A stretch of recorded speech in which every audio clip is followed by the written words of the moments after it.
A very good morning students. Next question, the electric field in a region is given by this. देखिए आई axis में, हाँ electric field कौन सी axis में, मतलब आई की डायरेक्शन में, यानी एक्स एक्सिस की डायरेक्शन में है ना, आई लिखा हुआ है यहाँ पे. Where x is in metre and electric field is in newton per coulomb, the amount of work done in taking a unit charge from 5 metre to 10 metre and from this to this. देखिए मैंने इसका graph बना के रखा है, question में नहीं दिया था, मैंने बनाया हुआ है, ठीक है, तो ताकि आपको समझने में ना थोड़ी इजी हो जाएगा. तो हमें सबसे पहले चार्ज को कहाँ से कहाँ लेके जाना है, 5 मीटर टू 10 मीटर. देखिए वाई एक्सिस 0 0 है, मतलब चार्ज को एक्स एक्सिस में ही लेके जाना है. मतलब ये यूनिट पॉजिटिव चार्ज जो है, यूनिट चार्ज बोला है मतलब पॉजिटिव ही होगा बाय डिफॉल्ट. तो इसको मुझे यहाँ से लेके इस 10 मीटर तक लेके जाना है. Okay, and what is the direction of electric field. Electric field की डायरेक्शन में कुछ और पेन से बना देती हूँ. So this is the direction of my electric field. This is the direction of electric field. Okay, is there is in x direction. Okay, यहाँ पे इलेक्ट्रिक फील्ड. तो क्या चार्ज भी इलेक्ट्रिक फील्ड की डायरेक्शन में हो रहा है? बिल्कुल हो रहा है.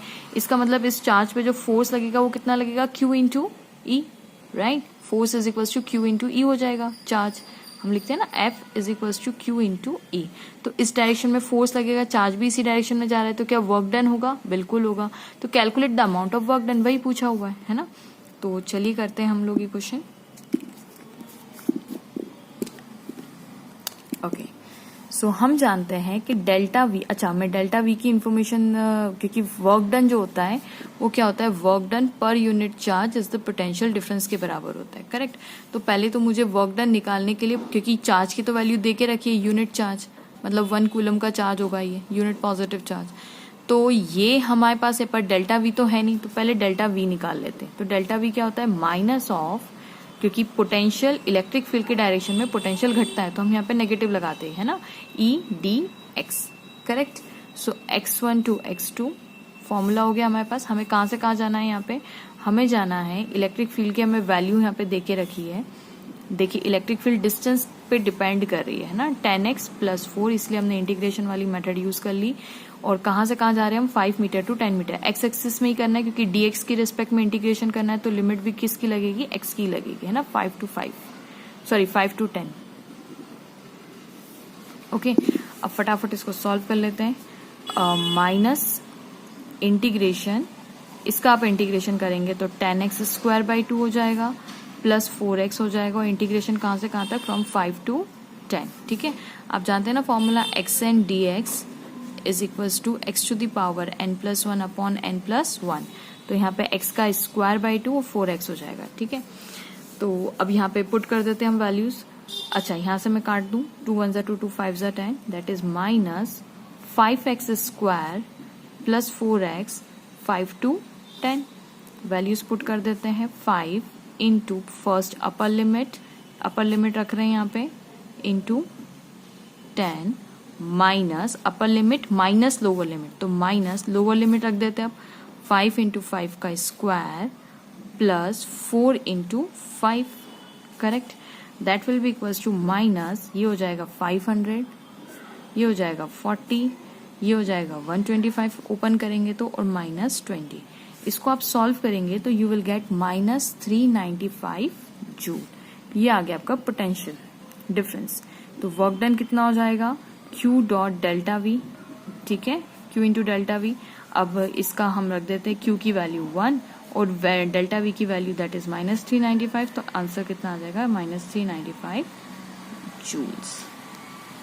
ओके, अब ये हमारा वर्क डन, ये हमारा फर्स्ट पार्ट निकल गया.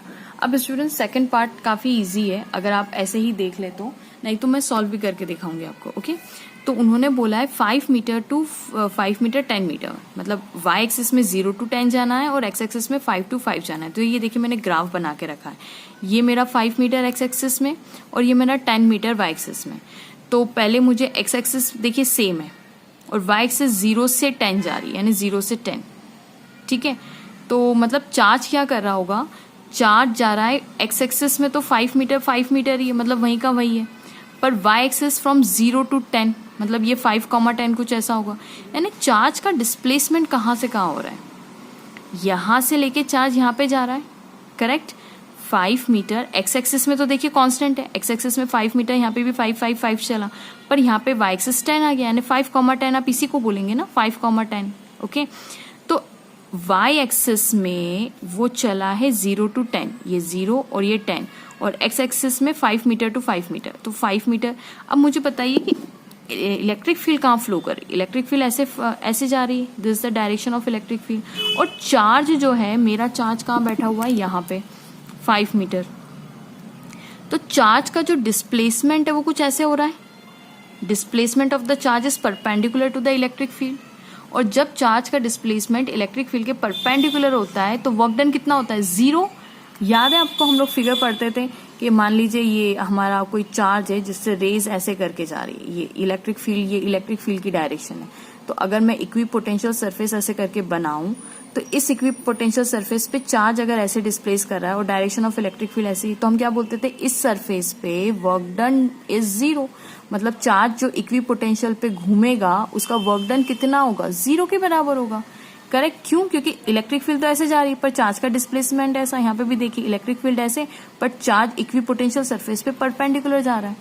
तो चार्ज अगर इलेक्ट्रिक फील्ड के परपेंडिकुलर होता है तो आंसर कितना आता है, work done has to be 0।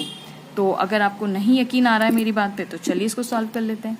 ठीक है, तो अगेन डेल्टा वी वही लगाएंगे, माइनस ऑफ ई, अच्छा dx का मतलब हमें लिमिट कहाँ की लेनी है, 5 to 5, ये x एक्सेस ये भी और x एक्सेस ये भी, तो 5 to 5 जाएंगे, ये 5 to 5, तो देखिए 5 to 5 ही जा रहे हैं, तो आंसर तो 0 ही आना है।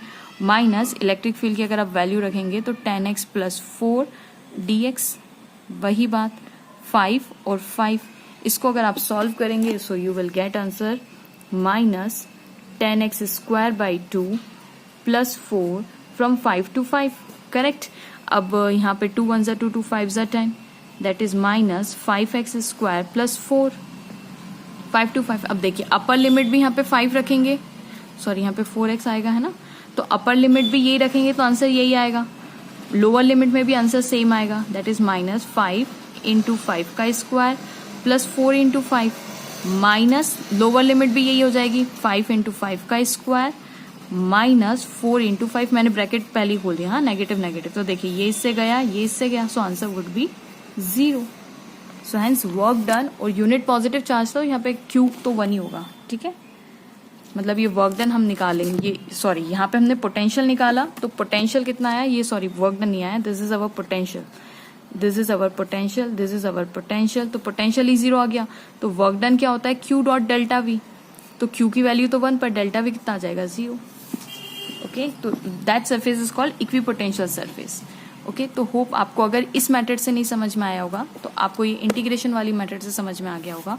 And thanks for watching, please खूब खूब खूब शेयर कीजिए, subscribe, like and share, please please.